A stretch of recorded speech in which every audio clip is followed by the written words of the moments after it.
Good morning, July 1st, 2020. This is Would-Be Farmer, Central Florida, in the Crescent City, South Putnam County area.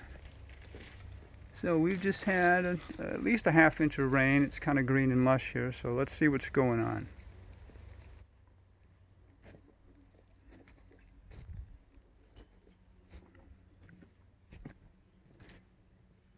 Recently had a discussion on one of my favorite permaculture pages, in fact my most favorite, Florida Fruit and Permaculture page on Facebook. And the genesis of the discussion on my part was how many mistakes I've made in the past as far as gardening. Whether conventional, organic, gardening with permaculture principles and practices. One of the first things I did when I first started gardening, I mow all the grass down. Or what we would consider grass in a semi-rural environment. Mowing the lawn, mowing the grass. So I did this, and then I went out and dug up an area, bought Southeast USA wildflower seeds, planted them there, only to realize a couple areas of the grass, the lawn, the yard that I did not dig up and mow had most of those same wildflowers.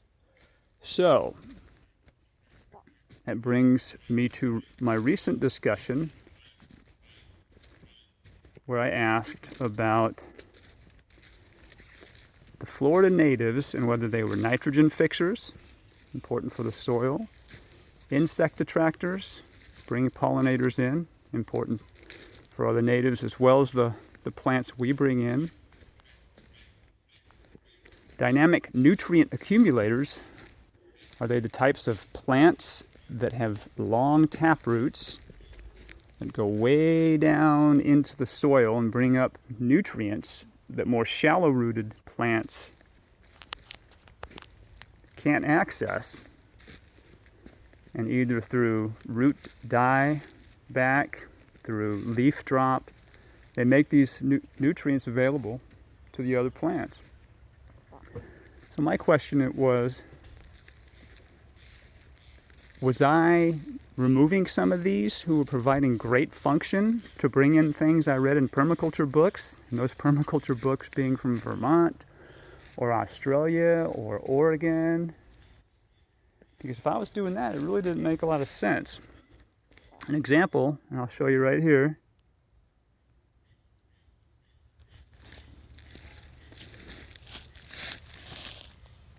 I believe this is called a desmodium.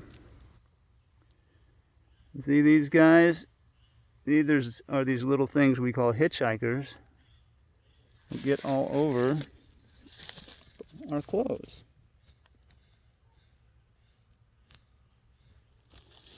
They are nitrogen fixers. Through some kind of weird plant handshake agreement between their root system and the bacteria that colonizes those roots, the plants give the bacteria carbon, give them sugars, give them stuff to eat, and as a deal in this symbiotic relationship, the bacteria take the nitrogen from the atmosphere, which is unusable to plants, and they turn it into a usable variety, whether it's NHO3 or NHO2 or H2SO4, or I cannot remember. Not my level of expertise, nor is permaculture at this point. I am learning. I am continuing to learn. So this area that I've just walked through has basically been free for 3 years, short of me knocking a path through there. We quit mowing and let everything start growing. So what you're seeing there is quite practically the emergence of a forest. The proper succession Now, certainly those old oak trees were there, those mature oak trees are there, but I've planted guava, planted many citrus, Mysore raspberries. I've planted, I think it's called a Gucciama or a Gucci or like Gucciama. I forget exactly what it's called. But anyway, I've put in some natives as well. I put in Walter's viburnum. I put in Simpson stopper, mulberry, the native winged sumac, and Caulicarpa americana, which is the beauty berry. They have filled in nicely. There's also Caesar weed that's filled in. I know there's a bunch more I've planted, but I just can't recall off the top of my head. Alright, moving to the back. Oh, I've also planted fig up there. Fig, mulberry, and guava, persimmons. Now we're in the nursery area here. Got comfrey that I'm trying to get growing. I've had that thing in there for a year and a half. It's trying. Not having good luck with comfrey.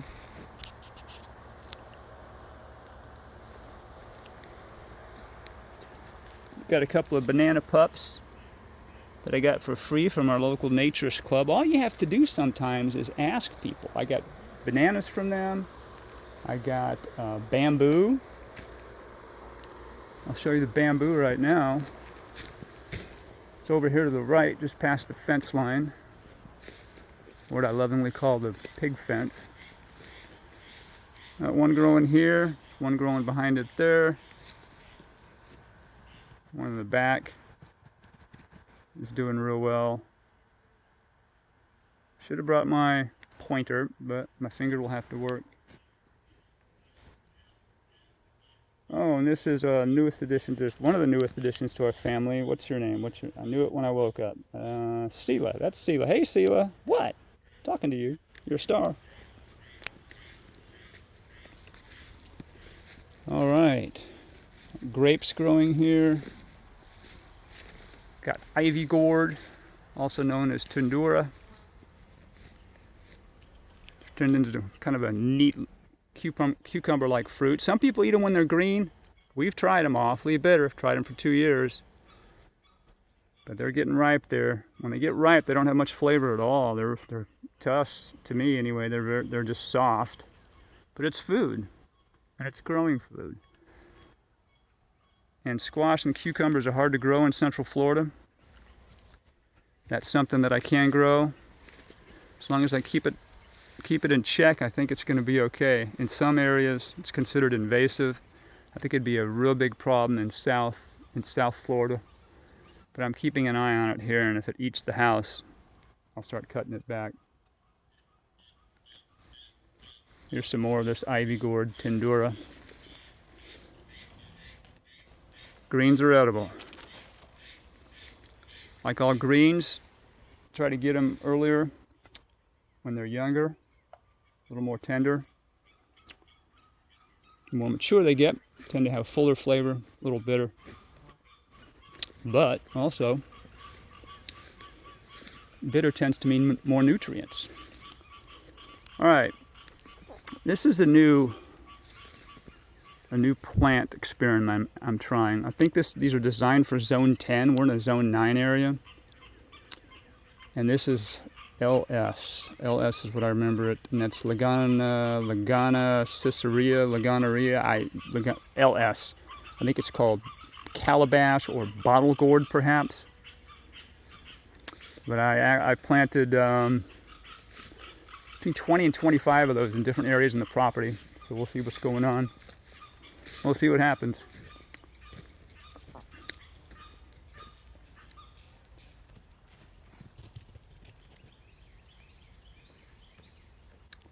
Passion vine. Passion vine. And that's Trouble. That's Toby. He's the nicest little monster. What you got all over you there, buddy? Toby, you got hitchhikers. You got hitchhikers, bud. You are lovely, a lovely little monster. Gets into everything. These were given by a friend of ours. These are 4 o'clocks. Interesting story. This gentleman has a degree in horticulture. And when he saw the property we first got here, he's like, I can help you clean that up. It was funny because he's not a permaculture guy. He's a conventional guy, which is fine. That's his deal. And what he thought we needed to clean up was what I wanted to grow. It's kind of funny. Anyway, beautyberry growing everywhere. This is the passion vine that has taken over the house. And I'm realizing now that the more stuff I have growing over the roof of our house, the quicker all the wood's going to have to be replaced in that roof. So I'm going to stop that nonsense. I'm going to stop that nonsense. After the lovely harvest of passion fruit, I'm going to take out that big vine, get it all out of there, and I'm going to chop and drop everything, put that in the Garden of Eden to be that stuff we call green manure. Got a little katuk forest growing here, so whatever that root structure stays in the ground, that'll decompose, be good nutrients for my katuk forest here. Katuk is nice. Tastes really good. Tastes like somewhere between a pea and a peanut, I think they say, and I agree with that. And it will grow in shade. I am proving that. I've got some growing, and dappled sunlight is probably the best way to describe it. All right, let's get back towards the front of the house. Oh, yeah, I am trying a mango here. We'll see what this guy does. Our first winter, which was January of 18, we had a rough time.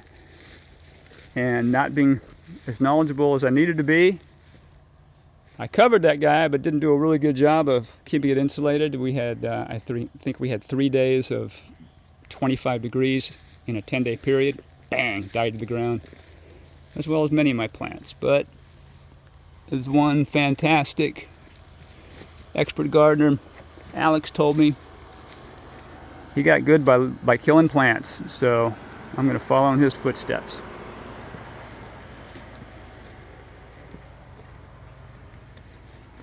All right, a recent project. This, my spiral. Actually, it's my squirrel, because it's not a spiral at all, but it's the spiral concept. But I squared it. And I think it's been in maybe a week. The only herb I've planted here, because it's, again, this is July 1st, is rosemary, because I knew it could handle the heat. Everything else I'm going to wait on. In the meantime, the half-finished compost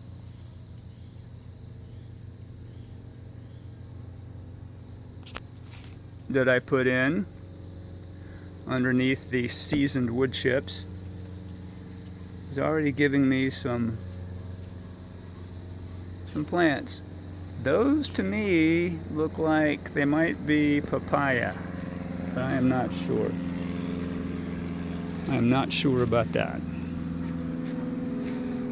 My first successful moringa transplant cutting. I cut that off one that's growing very well in the back of our property. I had tried so many times. I was like 0 for 9. And kind of happy about that. What a wimp. What a plant wimp I am. Winged sumac, natives. Make some nice lemonade. I just eat the berries the way they are. Got quite a few of the winged sumacs here. Loquats. We've got a total of 9 on our property. They were all here when we got here. 8 babies and 1 mama. I moved 4 of the ones from the front of the property up here, 4 of the 9 to our back, to the Garden of Eden area, which 3 years ago was straight up urban grass. Our little herb garden. We've got stevia.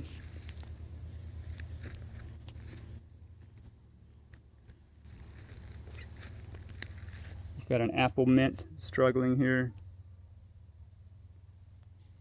Got a little celery experiment. Bought that at the store. Stuck it in there when we were done eating most of it, and it's about had it though. It's not handling the heat real well.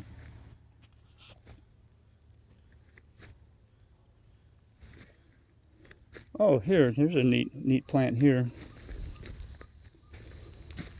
Root beer plants. It's got a nice root beer flavor. Don't eat the root beer plant, Sela. I planted 3 of them. Planted another one right here. I wasn't sure how much shade they would enjoy. And the 3rd one is here. Also got tree collards growing here, there, and everywhere. I think I've got about 10 or 12 tree collards growing. We'll see how they do. So far they're handling the summer. Again, most of them are shaded fairly well. So anyway, hope you're enjoying these videos I'm giving you all. And I know you're hoping my videographer skills improve. And I think they will. Anyway, this is an entire learning process for me, this permaculture experiment. We've been at it for about almost 3 years. It'll be 3 years in August. And next to meeting Janet, it's the best move I've made of my life.